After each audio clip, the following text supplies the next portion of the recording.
solve for problem number 3. Syrhil kicked a little ball at ground level with a speed of 5.31 meters per second at an angle of 55 degrees to the horizontal. For letter A, how much time it takes before it hit the ground? B, what is the total distance the little ball traveled?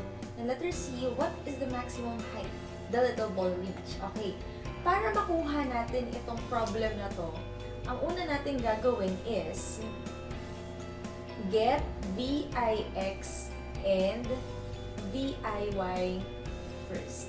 Kasi hindi natin masosolve yung A, B at C kapag wala tayong values nito. So, para makuha natin si VIX and VIY, let's have the given, which is the initial speed of 5.31 meters per second and your angle, which is 55 degrees. So, for VIX, that will be VI cosine theta.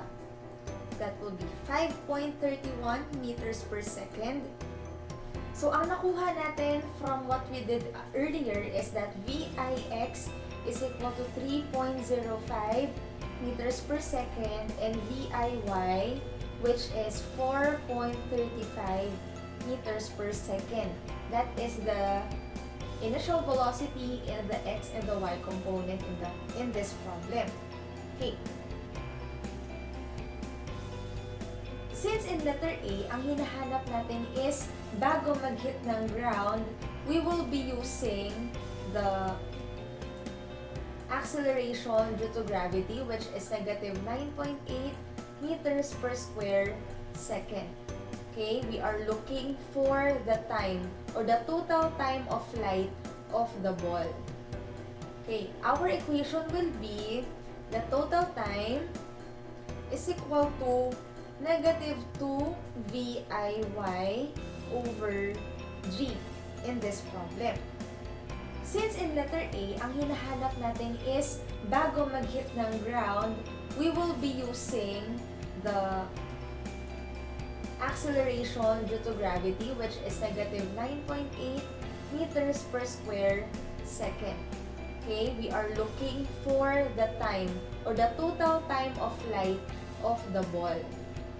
Okay, our equation will be the total time is equal to negative 2 VIY over G.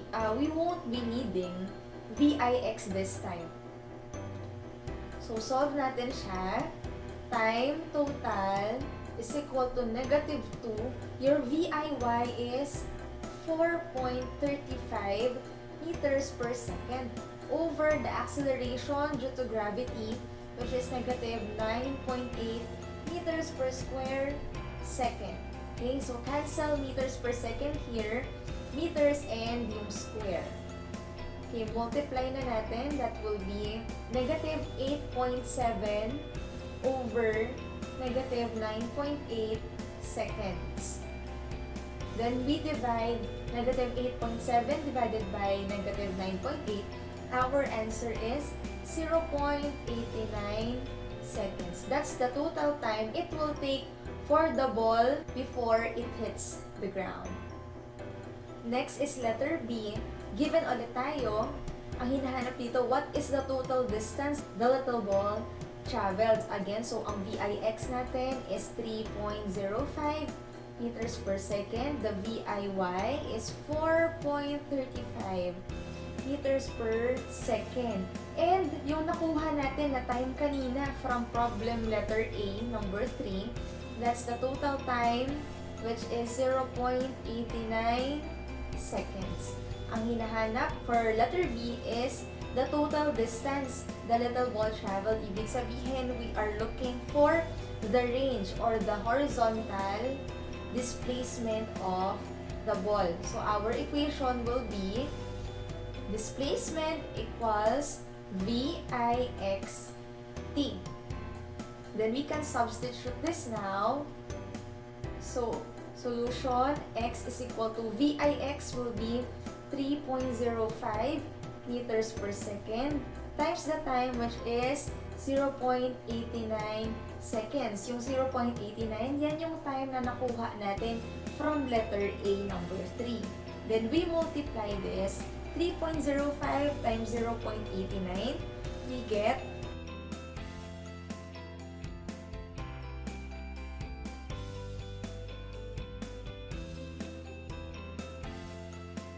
okay, meron na tayong A, meron na tayong B.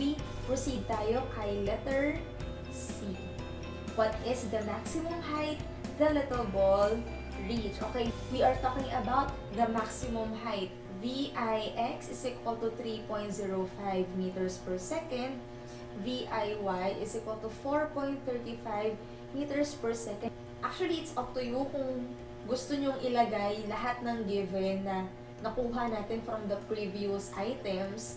Pwede rin namang hindi. Kung ano lang yung kailangan sa given, yun lang din yung isusulat nyo. It will always be up to you. Okay?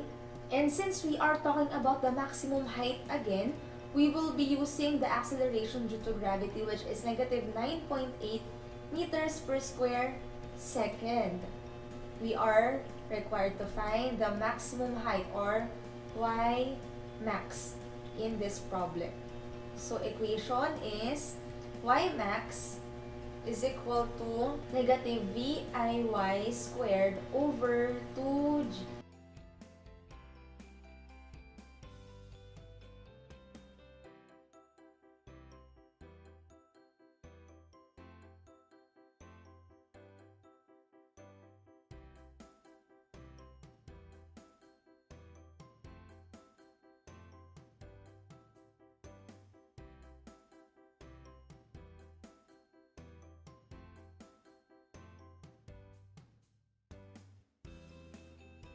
(18.9225) meters squared over second squared kasi nakasaloob pa rin siya ng parenthesis. Do not forget that. Over Negative 19.6 meters per square second. So we cancel first the units. S squared, cancel yan. So cancel na tong M. Ito na lang yung ika-cancel natin. Okay, so we divide this.